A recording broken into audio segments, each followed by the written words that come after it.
Ibrahim sudah serius itu Pak, tapi nggak mempan.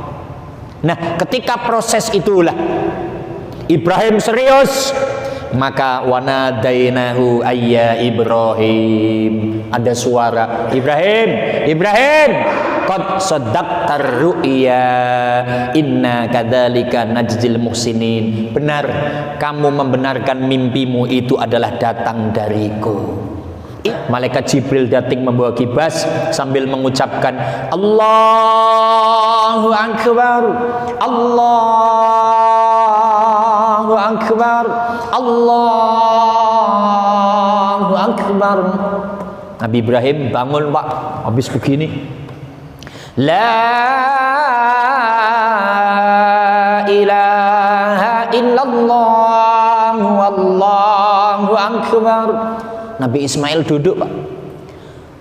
Ya, Nabi Ismail suaranya masih kecil lah. Allahu Akbar walillahil hamdu. Singkat kata, sahabat Kang Muslih channel Muhibbin Muhibbat, yuk jangan lupa untuk like, subscribe, share, komen ibadah. Sallu ala nabi. Nabi Muhammad Rasulullah sallallahu alaihi wasallam. Assalamualaikum warahmatullahi wabarakatuh.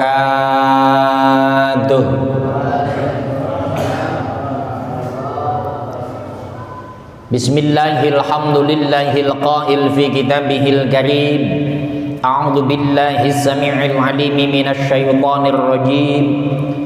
Falamma balagha ma'ahu sa'ya qala ya bunayya inni ara fil manami anni adbahuka fanzur madza tara qala ya abati fa'al ma tu'mar satajiduni insya'allahu minas sabirin. Qalu subhanaka la ilma lana illa ma 'allamtana innaka antal alimul hakim. Shadaqallahul azim. Jamaah sekalian, malam Selasa besok jam dari subuhnya hari Arafah, hari Senin. Hari Senin besok itu mulai subuhnya itu sudah takbiran. Allahu Akbar, Allahu Akbar, Allahu Akbar. La ilaha illallah wallahu akbar. Allahu Akbar walillahil hamd. Karena takbir di Idul Adha mulainya min subhi yaumi Arafah. Jadi Senin besok Pak Ketua, subuh itu sudah takbiran. Maka takbiran itu ada dua. Ada takbir muqayyad, ada takbir mursal. Ma huwa takbirul muqayyad wa ma huwa takbirul mursal? Kalau takbir mursal adanya di Idul Fitri, kapan mulainya? Ketika terbenam matahari dan jelas itu malam 1 Syawal, ketika maghrib itulah mulai takbir mursal, takbiran. Kapan selesainya? Ketika khutbah Idul Fitri selesai pula takbiran. Tapi ketika takbir muqayyad itu khusus Idul Adha, mulainya min subhi yaumi Arafah, yaitu hari Senin besok. Ketika adzan subuh, setelah adzan langsung takbiran boleh. Nanti setelah sholat subuh takbiran. Kapan selesainya? Ila akhirihi min ayyamit tasyrik fi waqtil asri.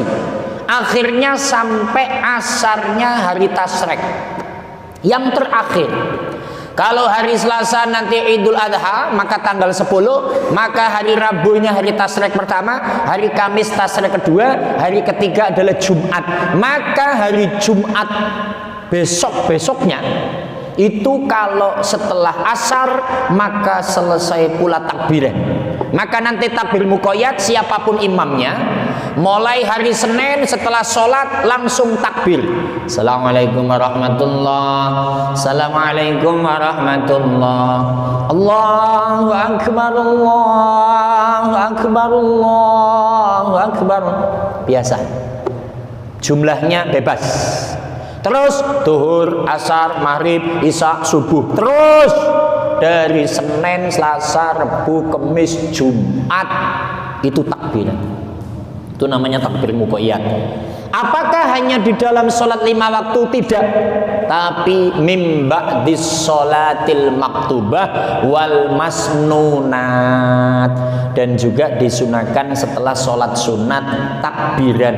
Bapak habis sholat duha di rumah takbiran, habis sholat tahajud takbiran. Tapi waktunya mulai waktu Senin, Selasa, Rabu, Kamis, Jumat. Besok kalau sudah Idul Adha.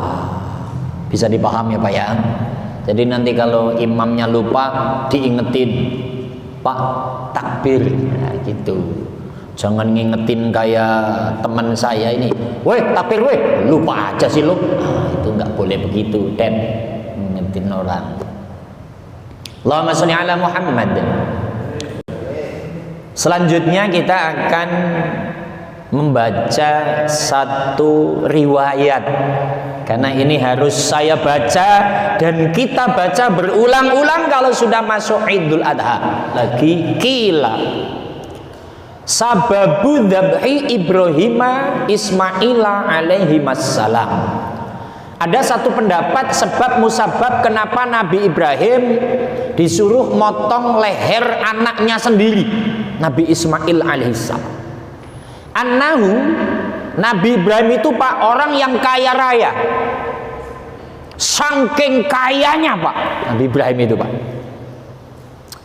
dia itu punya penjaga apa namanya, tempat ia naruh onta, tempat ia naruh kuda, tempat ia naruh kambing, pohon korma yang luas. Itu punya anjing yang begitu banyak Pak untuk menjaga hewan ternaknya. Itu saking banyaknya. Nabi Ibrahim itu orang yang sangat dermawan. Satu waktu annahu qoroba alfasyatin wa salasa mi'ati baqaratin wa mi'ata badanatin fisabilillah. Sekali waktu Ibrahim pernah korban 1000 kambing, 300 onta, 300 sapi, 100 onta. Satu hari itu Pak, kambing 1000 dikumpulkan, 300 sapi dikumpulkan, onta 100 disembelih ketika itu, dibagikan kepada seluruh masyarakat. Maka ketika Nabi Ibrahim mengorbankan 1000 kambing, 300 sapi, 100 onta, fata'ajaban nasu wal malaikatu min dzalika, manusia pada ngomong Pak. Hebat ya Nabi Ibrahim, enggak pelit, enggak sayang. Punya begitu dipotong segala macamnya. Wal malaikah, malaikat juga heran. Ketika menyampaikan keheranannya memuji Nabi Ibrahim, hebat kamu Ibrahim, jadi orang tidak belit. Punya kambing kamu potong sampai 1000, punya sapi kamu potong sampai 300, onta juga, luar biasa kamu Ibrahim. Nabi Ibrahim masih manusia juga Pak, jiwa manusianya muncul. Faqala Ibrahimu alaihi salam, kullu ma taqarraba bi laisa bi syai'in indi. Apapun kalau itu yang menyebabkan bisa mendekatkan diri kepada Allah, tidak ada apa-apanya di mataku. Aku cari ridho Allah dengan 1000 kambing, aku cari ridho Allah dengan 300 sapi, aku cari ridho Allah dengan 100 ekor onta. Enggak ada apa-apanya, aku ingin mencari ridho Allah. Wallahi. Nah, di sini nih manusiawinya muncul. Orang kan kalau lagi dipuji itu cara Jawa ini mengkrok loh Pak. Lagi dipuji itu senang. Wallahi lau kana li ibnun la adbahannahu fi sabilillah. Mas, dengerin, jangankan hanya 1000 kambing, 300 sapi, 100 ekor onta, kalau aku punya anak laki-laki diperintahkan untuk disembelih, akan aku sembelih anak itu demi mendapatkan ridho Allah. Lepas kontrol itu Pak. Wa ataqarraba bihi ilallah taala, untuk mendekatkan diri kepada Allah. Falamma qala Ibrahim alaihissalam hadzal qaul, ketika mengucapkan itu ya mungkin itu tadi enggak kontrol. Madha alaihi zaman, sudah lewat berlarut-larut, fanasiya hadzal qaul, ucapan ini lupa.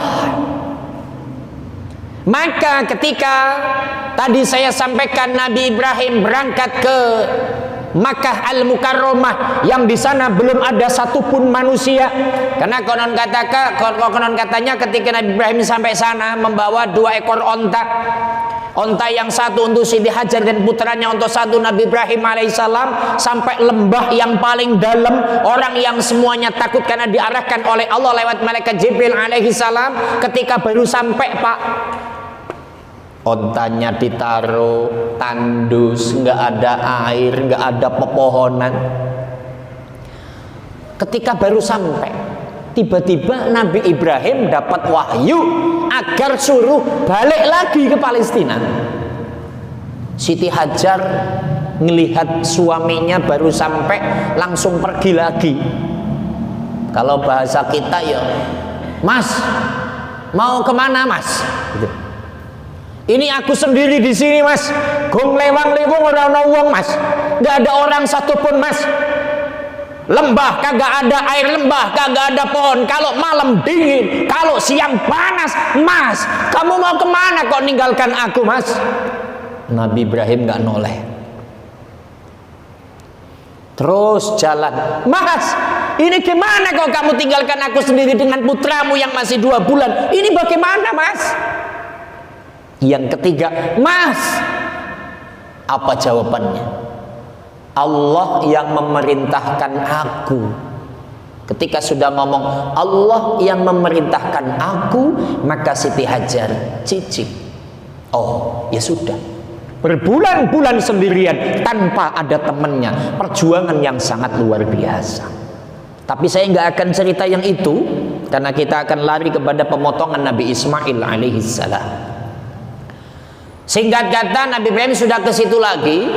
Nabi Ismail di sini dalam penjelasannya sudah umur, ada yang ngomong sab'un sinina 7 tahun, ada yang ngomong salasata asyarata sanatan, ada yang ngomong 13 tahun. Maka ketika Nabi Ibrahim sudah bersama dengan Siti Hajar dan Nabi Ismail alaihissalam, malamnya mimpi. Maka ini di dalam surat As-Saffat Allah memberikan kalamnya. Falamma balagha ma'ahu sa'ya qala ya bunayya inni ara fil manam anni adbahuka fanzur madza tara qala ya abati fa'al ma tu'maru satajiduni insyaallahu minas sabirin. Falamma balagha ma'ahu sa'ya, maka ketika putranya bareng dengan Nabi Ibrahim sudah mampu lari-lari kecil. Nabi Ismail sudah umur 7 tahun, ada yang ngomong 13 tahun Pak. Lagi seneng-senengnya Nabi Ibrahim punya putra satu untuk estafet menyampaikan kalimat tauhid. Tiba-tiba Nabi Ibrahim itu mimpi disuruh nyembelih anaknya. Itu ceritanya begitu. Maka kalimatnya qala ya bunayya inni ara fil manam. Jadi nanti ketika sudah bareng dengan Nabi Ismail itu disampaikan bahwasanya, nak, aku ini mimpi dalam mimpiku aku itu disuruh nyembelih kamu. Fangdur madza taro, menurutmu bagaimana nak? Qala ya abati fa'al ma tu'mar. Apa jawab anaknya? Pak, kalau memang ini perintah Tuhanmu, lakukanlah. Satajiduni insyaallahu minas sabirin. Mudah-mudahan engkau menemui aku menjadi golongan orang-orang yang sabar. Nah, kalimat ini di sini dijelaskan kenapa bisa terjadi seperti itu. Falamma balagha ma'hu sa'i, ketika sudah mencapai ayam siam ma'hu ibnu sab'i sinin, menyampaikan ada 7 tahun, ada 13 tahun. Apa kalimatnya? Pada malam yang ke-8, berarti pada malam minggu besok, Nabi Ibrahim itu kila lahu fi naumih ufi binadrika. Jadi pada malam minggu besok Nabi Ibrahim itu mimpi. Dalam mimpinya ada suara yang menyampaikan, ufi binadrika wa Ibrahim, laksanakan nadarmu. Nadar apa? Qala Ibnu Abbas radhiyallahu anhuma lamma kanat lailatul tarwiyah. Jadi malam itu adalah malam tarwiyah, malam minggu. Ra'a fil manami man yaqul ya Ibrahim ufi binadrika. Pada malam Senin, nah malam Senin besok ini Pak, ini mimpi lagi. Ibrahim ufi binadrika, laksanakan nadarmu untuk memotong putramu. Maka falama asbaha akhadha yatarawa, ketika malam minggu ayatafakaru ahwa minallah am minasyaitan. Ketika mimpi pertama ini datangnya dari Allah atau dari setan. Kalau memang dari Allah pasti benarnya, tapi kalau dari setan tentu salahnya. Karena apa? Aku harus motong leher anakku sendiri. Maka falidha sumiya yauma tarwiyah, ketika berpikir masih ragu, itu namanya tarwiyah. Maka nanti pada hari Ahad besok itu ada sunnah muakkad untuk puasa tarwiyah. Terus hari Seninnya sunnah muakkad untuk puasa Arafah. Dan sebenarnya Pak, sebagaimana Idul Fitri menyongsong Idul Fitri kan ada kewajiban puasa 1 bulan penuh. Untuk Idul Adha ada puasa 9 hari. Ini udah 2 hari kita Pak. Ahad, Isnin. 2 hari ini sudah puasa apa belum? Yang sudah ketua. Tadi saya WA ketua, kalau saya suruh datang situ nggak telat, tolong siapkan buka puasa soto kaki sapi. Nggak siap dia Pak. Saya mau buka di sini Pak, tapi pakai soto kaki sapi. Kata dia sapinya belum datang Pak Ustaz, ya kakinya aja. Ada sunnah puasa Pak, puasa hari Ahad. Saya baca aja, wong ada kitabnya lah, daripada maksa pemikiran saya kudu inget. Orang yang mau puasa hari pertama kemarin hari Ahad, maka akan diampuni dosanya sebagaimana Allah mengampuni dosanya Nabi Adam yang puasa hari tadi. Istajaballahu du'a Yunus, Allah mengabulkan doanya Nabi Yunus ketika dimakan ikan paus. Maka orang yang puasa hari tadi, man soma dzalikal yaum kana kaman ngabadallahu ta'ala sanatan, seperti ibadah 1 tahun, lam yasillaha tarfatu ain, seperti enggak pernah maksiat kepada Allah. Puasa hari esok, istajaballahu fi du'a Zakaria, Allah akan mengabulkan sebagaimana doanya Nabi Zakaria. Yang puasa hari keempat, berarti hari Rabu, dilahirkannya Nabi Isa alaihissalam. Orang yang puasa hari itu maka akan terbebas dari kemiskinan. Puasa hari kelima, dilahirkannya Nabi Musa alaihissalam. Maka orang yang puasa hari kelima akan terbebas dari sifat munafik. Yang puasa hari keenam, Allah membuka kebaikan. Puasa hari ke-7, Allah menutup semua pintu jahanam. Puasa hari ke-8 namanya hari tarwiyah, hari Minggu besok. Itu man soma u'tiya minal ajri ma la ya'lamuhu illallah, akan dikasih pahala dan yang tahu hanya Allah. Kemudian hari Isnin namanya puasa Arafah. Maka minimal dalam Idul Adha ini harus puasa walau berapa hari kira-kira? Maunya berapa hari maunya? 2 tarwiyah dan Arafah. Kalau mama enggak 2, minimal 1 hari, yaitu hari Arafah. Ustadz, bagaimana kalau setengah hari? Oh, puasa setengah hari, puasa apa? Puasa cucumu?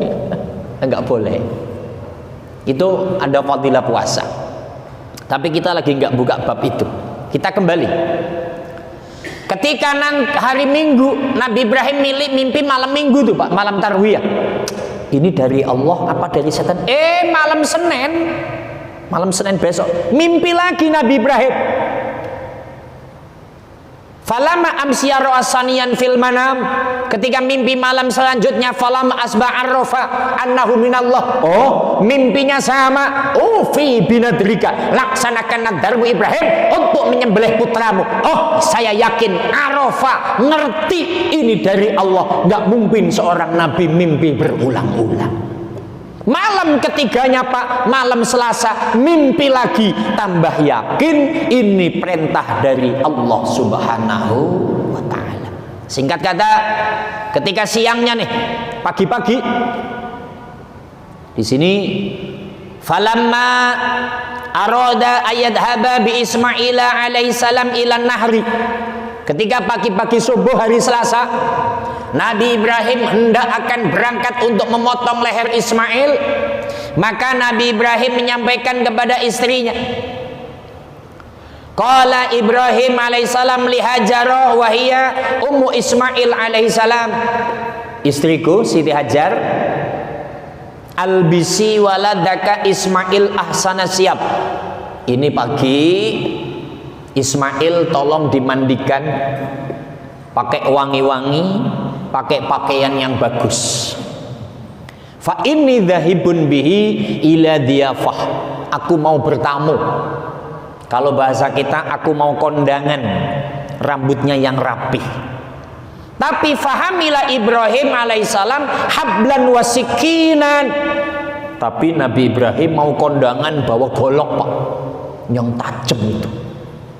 Jadi ketika Nabi Ismail dimandikan di pakaian yang rapi, Nabi Ibrahim di belakang rumah ngasah golok, karena memang mau menyembelih. Tapi sama istrinya nggak ngomong kalau mau nyembelih anaknya. Loh, kalau ngomong kan kagak boleh, gitu bahasanya. Singkat kata, ketika sudah rapi akan berangkat, proses perjalanan berangkat, walam yakun iblis alaihi laknah min yaumi khalaqahullahu ashghilu wala aksar taraddud minhu fi dalikal yaum. Ketika ada orang mau ibadah menjalankan perintah Allah, iblis semenjak diciptakan, setan semenjak diciptakan akan sibuk untuk mengganggu orang yang akan ibadah. Jadi setiap mau ibadah, Bapak jangan pikir iblis atau setan itu diem saja. Senin malam Selasa ngaji di Al-Furqan, jangan anggap iblis itu diem aja Pak. Enggak, nyusu dulu.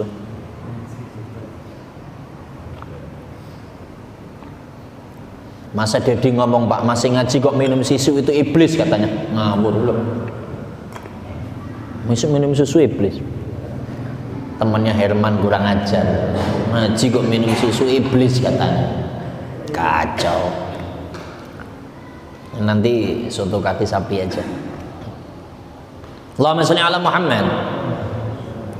Yang namanya iblis, yang namanya setan, ketika ada umat manusia, anak cucu Adam mau ibadah sibuk, ashghilu, sibuk, wala aksar taraddud minhu fi dalikal, sibuk sana kemari. Bagaimana caranya supaya Ibrahim tidak jadi motong lehernya Ismail, karena itu perintah Allah Subhanahu wa ta'ala. Sama kayak kita, Senin malam Selasa mau ngaji, kita dibikin Pak, yang acara nganter istri, yang acara nganter anak, yang acara apa pinggangnya sakit, yang acara matanya nganter, wadah aja itu kalau udah urusan ibadah itu Pak.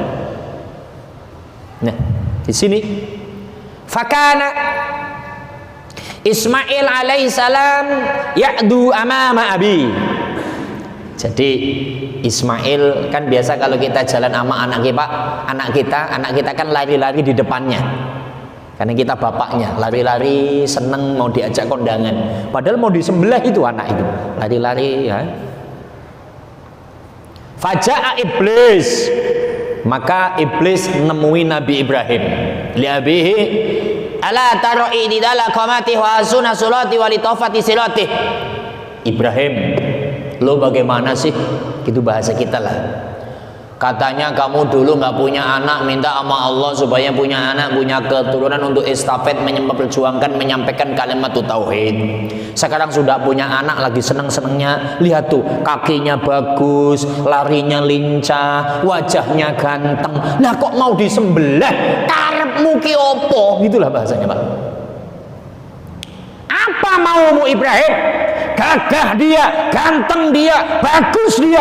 Itu regenerasimu ke depan Ibrahim untuk memperjuangkan kalimat tauhid, la ilaha illallah. Tapi kok akan disembelih? Apa maumu Ibrahim? Itu iblis itu, Pak. Sama. Kenapa kamu ngaji Senin malam Selasa? Kamu kan Senin habis capek, udah istirahat di rumah sambil ngerokok, sambil ngopi, nonton TV. Ngapain itu ke musola? Paling cuman dapat roti. Nah, itulah umpamanya. Gangguan itu, Pak. Qala, Nabi Ibrahim jawab, "Naam, itu anakku, kesayanganku, pelipur mataku, buah hatiku, belahan jiwaku.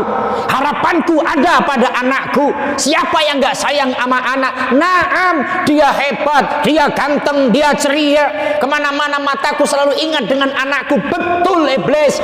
Tapi walakin umirtu bidalika. Tapi aku diperintah Allah yang memiliki aku, Allah yang memiliki putraku, Allah yang perintah untuk nyembelih, maka tidak ada alasan, pasti aku sembelih karena ini diperintah oleh Allah Subhanahu. Maka kalau udah perintah Allah, jangan pakai alasan, berangkat. Falama Aisyah minhu, ketika nggak mempan, Ibrahim gak mempan digoda, ila Hajar, kemudian kepada Siti Hajar. Kaifa taqnadina dhahaba Ibrahim bibnika liyudabbihahu? Hajar, kamu sebagai ibunya gimana pala kamu duduk santai di rumah?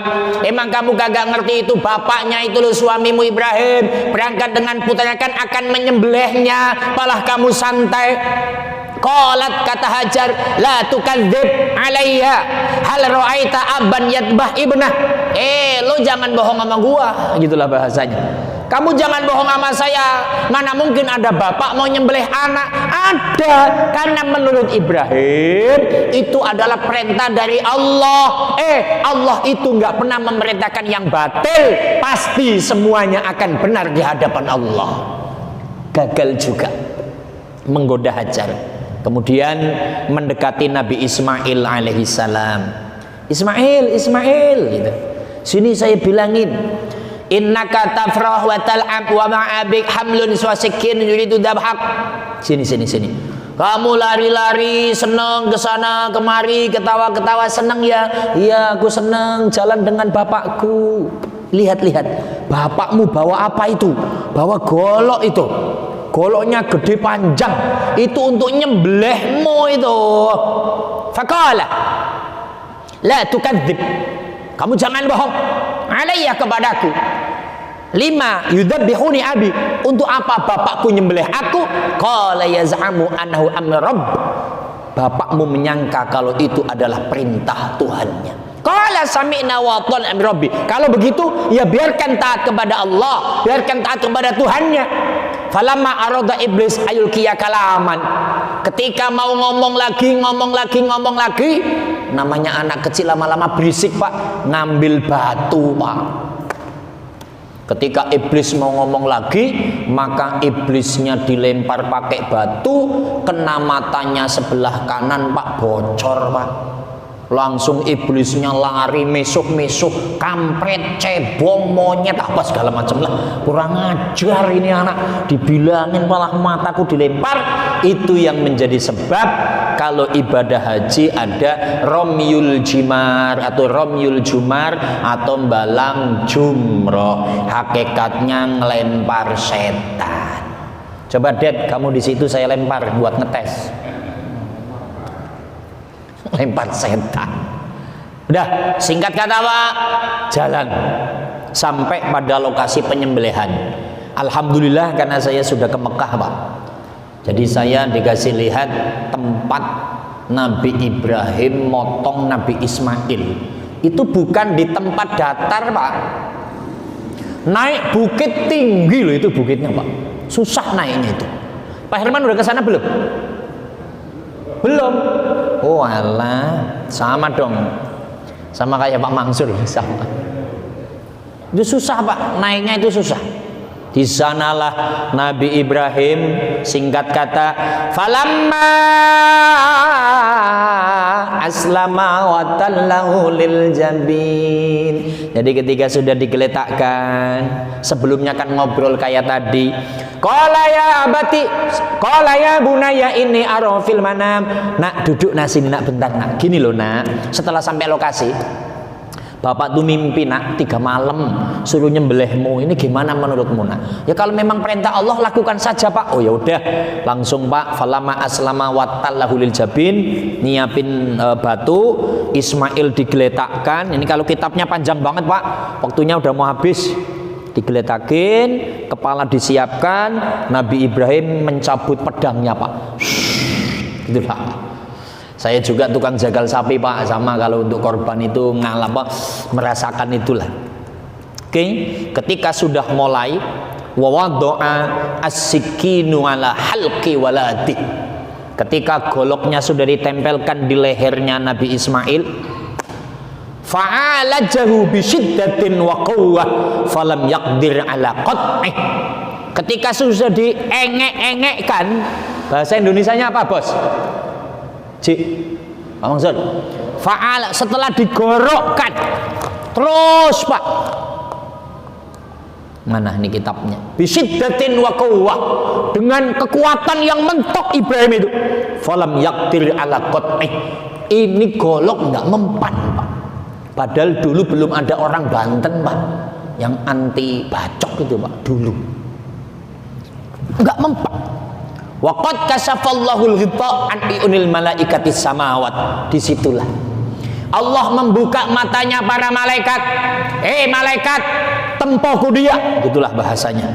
Lihat oleh kamu semua malaikat, hambaku yang namanya Ibrahim mau menyembelih putra tercintanya hanya untuk mendekatkan diri kepadaku.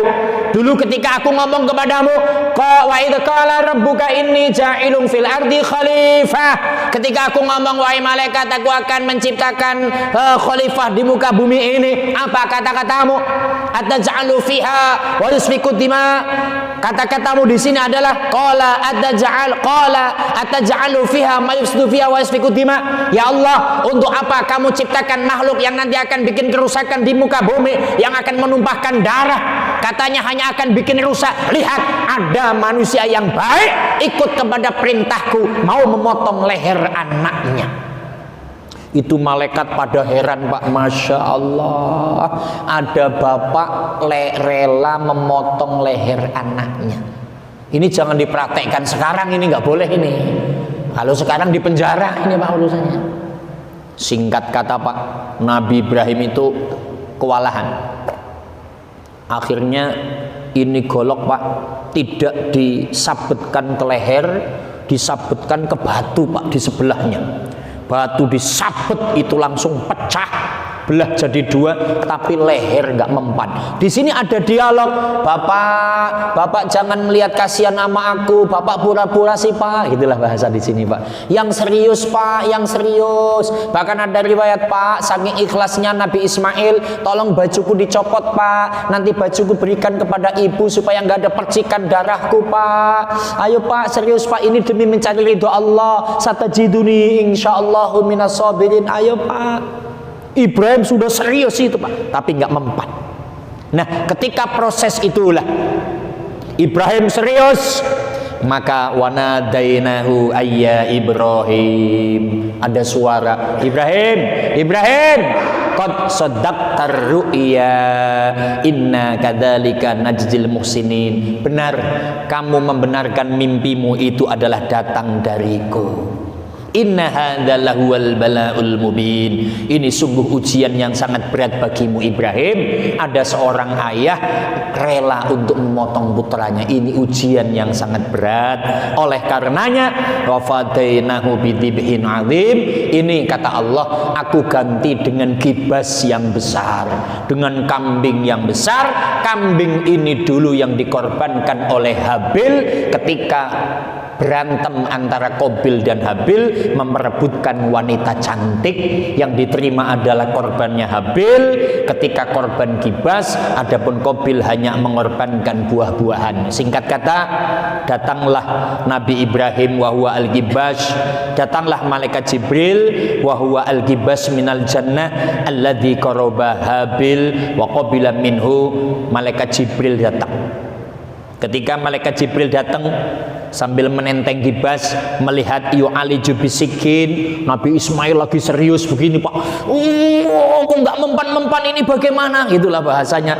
Malaikat Jibril datang membawa gibas sambil mengucapkan Allahu Akbar, Allahu Akbar, Allahu Akbar. Nabi Ibrahim bangun, Pak, habis begini. La ilaha illallah wallahu akbar. Nabi Ismail duduk, Pak. Ya, Nabi Ismail suaranya masih kecil lah. Allahu akbar walillahil hamdu. Singkat kata, komunikasi malaikat Jibril dengan Nabi Ibrahim. Ibrahim, kamu telah membenarkan mimpimu itu datang dari Allah. Allah mengutusku untuk menggantikan putramu dengan gibas ini untuk disembelih. Maka sembelihlah ini, disembelihlah gibas itu menjadi pengganti putranya Nabi Ismail alaihissalam. Maka dalam syariat, umpama pun dulu, Pak, menurut Imam Abu Hanifah, kalau Ismail jadi disembelih, maka untuk kita saat ini pun wajib menyembelih putranya. Tapi karena memang sudah diganti dengan gibas, maka sunnah muakkad bagi umat Nabi Muhammad SAW untuk memotong hewan korban.